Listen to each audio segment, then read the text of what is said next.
Welcome friends. இப்போ நம்ம ஸ்க்ரீனில் பார்த்துக்கும்போது சூப்பரான ஒரு லிரிக்கல் வீடியோவை எப்படி சினிமாட்டிக் எஃபெக்டில் எடிட் பண்ணுறதுன்ற பார்ப்போம். வீடியோஸ் வந்து ஸ்கிப் பண்ணாமல் பாருங்கள். சேனலுக்கு ஃபஸ்ட் டைம் வரீங்கன்னா சப்ஸ்கிரைப் பண்ணிவிட்டு வீடியோக்கும் ஒரு லைக் பண்ணிவிட்டு பாருங்கள். இப்போ வீடியோக்குள்ளே போகலாம். ஸோ கைன்மாஸ்டர் அப்ளிகேஷன் ஓப்பன் பண்ணிக்கோங்க. கிரியேட் நியூ ஆப்ஷனை செலக்ட் பண்ணுங்கள். மேலே இம்போர்ட் அப்படின்னு ஒரு ஆப்ஷன் இருக்கும், அதை கிளிக் பண்ணுங்கள். இந்த வீடியோக்கான ப்ரீசெட்டு மெட்டீரியல் எல்லாமே நம்ம டெலிகிராம் குரூப்பில் கொடுத்துருக்கேன். இப்போ ஸ்க்ரீனில் ஷோ ஆகிற மாதிரி டெலிகிராம் குரூப்பில் சர்ச் பண்ணிங்கன்னா மெட்டீரியல் வரும், யூஸ் பண்ணிக்கோங்க. ஃபஸ்ட்டு அந்த ப்ரீசெட்டை கொடுத்துருப்பேன், அதை செலக்ட் பண்ணிக்கோங்க. அதை செலக்ட் பண்ணிவிட்டு இதில் நான் சொல்கிற ஸ்டெப்பை ஒன் பை ஒன்னாக ஃபாலோ பண்ணிக்கோங்க. அப்போ தான் கரெக்டாக வந்துட்டு உங்களுக்கு வந்து நீங்கள் எடிட் பண்ணுறதுக்கு பர்ஃபெக்டாக இருக்கும். ஸோ இதில் பேக்ரவுண்ட் இமேஜிலேருந்து லிரிக்ஸு எல்லாமே தனித்தனியாக நான் ஆட் பண்ணி கொடுத்துருப்பேன். ஃபோட்டோஸை கூட செட் பண்ணியிருந்திருப்பேன். அதெல்லாம் எப்படி அலைட்மெண்ட் பண்ணணும்னு சொல்லிடுறேன். சாங்ஸும் பார்த்தீங்கன்னா கீழே இருக்கும். ஸோ ஃபஸ்ட்டு வேணால் ப்ளே பண்ணி பார்த்துக்கோங்க ஏதாவது டவுட்ஸுக்கு. ஸோ ஃபஸ்ட்டு இப்போ அந்த பேக்ரவுண்ட் இமேஜை செலக்ட் பண்ணுங்கள். உங்களுக்கு இந்த மாதிரி பிளாக் அண்ட் ஒயிட்டாக தான் இருக்கும் பேக்ரவுண்ட் இமேஜ். ஸோ இப்போ அந்த பேக்ரவுண்ட் இமேஜை செலக்ட் பண்ணிவிட்டு அட்ஜஸ்ட்மெண்ட்டுக்கு போங்க. அட்ஜஸ்ட்மெண்ட்டில் ஸ்டேச்சுரேஷன் மைனஸ் வந்து 50ல் வச்சுக்கிருப்பேன், -100ல் கொடுத்துருப்பேன். அது ஸ்டேச்சுரேஷன் வந்துட்டு கரெக்டாக உங்களுக்கு தேவையான அளவுக்கு நீங்கள் இன்க்ரீஸ் பண்ணி செட் பண்ணிக்கோங்க. உங்களுக்கு எந்த அளவுக்கு வேணுமோ அந்த அளவுக்கு இன்க்ரீஸ் செட் பண்ணிட்டு அப்படியே லாஸ்ட் ஆப்ஷனுக்கு போங்க. லாஸ்ட் ஆப்ஷன் போய்ட்டு அதோட கலர்ஸை வந்து பேக்ரவுண்டோட கலர்ஸை வந்து சேஞ்ச் பண்ணணும் அப்படின்னா இதில் உங்களுக்கு என்ன கலர்ஸ் வேணுமோ நீங்கள் அந்த கலரை கூட சேஞ்ச் பண்ணிக்கோங்க. அது யுவர் சாய்ஸ் தான். இப்போ சேஞ்ச் பண்ணிவிட்டு அப்படியே பேக்கில் வந்துடுங்க. பேக்கில் வந்துட்டு இப்போ லைட்டாக மூவ் பண்ணி பாருங்கள். ஒவ்வொரு லிரிக்ஸு எல்லாமே வந்துட்டு கரெக்டாக இருக்கும். இப்போ ஃபஸ்ட்டு ஃபோட்டோவை செலக்ட் பண்ணுங்கள்.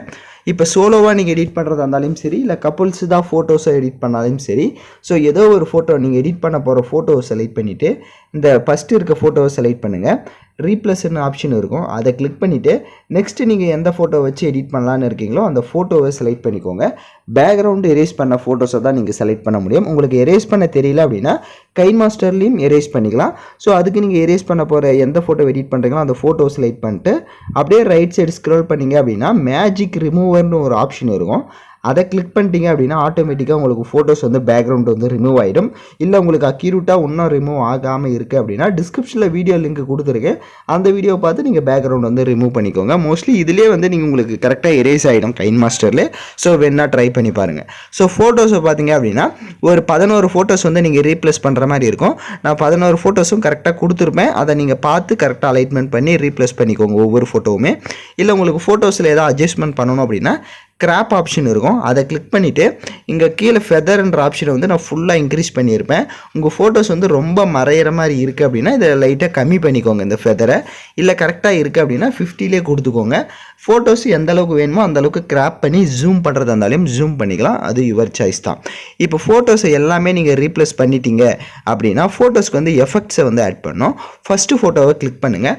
இன்அனிமேஷன் இருக்கும், அதை செலக்ட் பண்ணிவிட்டு அதில் ஸ்லைடு ரைட்டுன்னு கொடுங்க.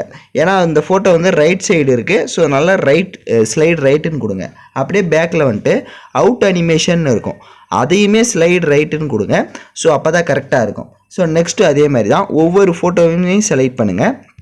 இப்போ இந்த ஃபோட்டோ பார்த்தீங்கன்னா லெஃப்ட் சைடில் இருக்கும், அதனால் இன்அனிமேஷனை கிளிக் பண்ணிவிட்டு ஸ்லைடு லெஃப்ட்டுன்னு கொடுங்க. ஸோ அதே மாதிரி அவுட் அனிமேஷனுக்குமே ஸ்லைடு லெஃப்ட்டுன்னு கொடுங்க. So slide left. ஸோ இதே மாதிரி தான் ஒவ்வொரு ஃபோட்டோஸுமே கரெக்டாக ரைட் சைடு இருக்கிறதுக்கு இன்அனிமேஷனில் ஸ்லைடு ரைட் கொடுத்துக்கோங்க. அதே மாதிரி அவுட் அனிமேஷன்லேயுமே ஸ்லைடு ரைட்டு கொடுத்துக்கோங்க. லெஃப்ட் சைடில் இருக்கிறதுக்கு ரெண்டுத்துக்குமே லெஃப்ட்டே வந்து கொடுத்துக்கோங்க. ஸோ எல்லா ஃபோட்டோஸ்க்குமே சேம் இந்த எஃபெக்டை வந்து ஆட் பண்ணிக்கோங்க. அப்போ தான் லிரிக்ஸ் வந்துட்டு மூவ் ஆகிறப்ப நமக்கு வந்துட்டு பார்க்க நல்லாயிருக்கும் அந்த விஷுவலு. ஸோ அதனால் கரெக்டாக இந்த எஃபெக்டை வந்து நீங்கள் ஆட் பண்ணிக்கோங்க எல்லா ஃபோட்டோஸ்க்குமே. சேனலுக்கு இப்போ தான் ஃபஸ்ட் டைம் வரீங்க அப்படின்னா சேனலை சப்ஸ்கிரைப் பண்ணிவிட்டு வீடியோக்கும் ஒரு லைக் பண்ணிவிட்டு பாருங்கள். அப்போ தான் நமக்கு ஒரு மோட்டிவாக இருக்கும்.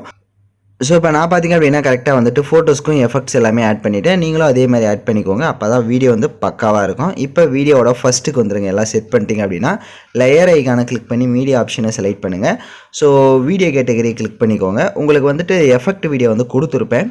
ஸோ அந்த வீடியோவை செலக்ட் பண்ணிக்கோங்க. ஹார்ட் எஃபெக்ட் வீடியோ வந்து கொடுத்துருப்பேன். ஃபஸ்ட்டு அந்த வீடியோவில் இருக்க ஆடியோவை அந்த மிக்சர்னு இருக்கும் அதில் வந்து ஃபுல்லாக மைனஸ் பண்ணிக்கோங்க. இப்போ அந்த வீடியோவை இந்த மாதிரி ரொட்டேட் பண்ணுங்கள். இந்த மாதிரி ரொட்டேட் பண்ணிவிட்டு இந்த மாதிரி மேலே கார்னரில் செட் பண்ணிவிட்டு இதை வந்து ஃபுல் ஸ்க்ரீனுக்கு இந்த மாதிரி ஜூம் பண்ணுங்கள். ஜூம் பண்ணிட்டு ரைட் சைடு ஸ்க்ரோல் பண்ணுங்கள். பிளெண்டிங் ஆப்ஷன் வரும். ஸோ அதில் ஸ்க்ரீன் ஆப்ஷனை கொடுத்துக்கோங்க. ஸ்க்ரீன் ஆப்ஷனை கொடுத்துட்டு இப்போ நீங்கள் மூவ் பண்ணிங்க அப்படின்னா உங்களுக்கு வீடியோ இன்னும் பார்க்க லுக்காக வந்துட்டு ஆர்ட் எஃபெக்டோட பார்க்க நல்லாயிருக்கும். ஸோ நான் சொன்ன ஸ்டெப் எல்லாம் கரெக்டாக ஃபாலோ பண்ணிட்டீங்க அப்படின்னா இப்போ வீடியோ வந்து நீங்கள் ரொம்ப சிம்பிளாகவே வந்துட்டு மேக் பண்ணியிருக்கலாம். ஸோ நெக்ஸ்ட்டு ப்ளே பண்ணி பாருங்கள். எல்லாம் கரெக்டாக ப்ளே ஆகுது அப்படின்னா நீங்கள் எக்ஸ்போர்ட் ஆப்ஷனை கிளிக் பண்ணி எக்ஸ்போர்ட் பண்ணிக்கலாம். இல்லை ஏதாவது டவுட்ஸ் இருக்குன்னா ரிவைண்ட் பண்ணி பார்த்தோம் நீங்கள் வீடியோஸை எடிட் பண்ணுங்கள். ஸோ சொன்ன ஸ்டெப்பை கரெக்டாக ஃபாலோ பண்ணி எடிட் பண்ணுங்கள். உங்களுக்கு இந்த வீடியோ வந்து சூப்பராக வந்துடும். ஸோ யாருக்கெல்லாம் கரெக்டாக வந்ததோ அவங்களாம் மறக்காமல் கமெண்ட் பண்ணுங்கள். ஸோ தேங்க்யூ ஃபார் வாட்சிங் திஸ் வீடியோ.